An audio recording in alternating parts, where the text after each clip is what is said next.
वितळले.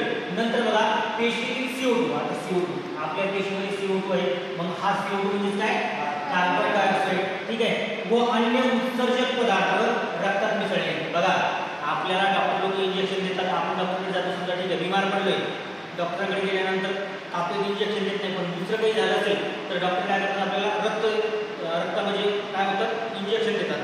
हे इंजेक्शनाचा परिणाम कसा होतो की जो इंजेक्शनाचा डोस असतो तो काय होतो पटकन रक्तामध्ये मिसळतो, आपल्या शरीरामध्ये प्रत्येक भागापर्यंत ते इंजेक्शन पोहोचतं. त्यामुळे काय होतं आपल्याला लवकर फरक पडतो. आणि गोळी घेतल्यानंतर काय होतं, गोळी घेतल्यानंतर आपल्याला उशिरा फरक पडतो.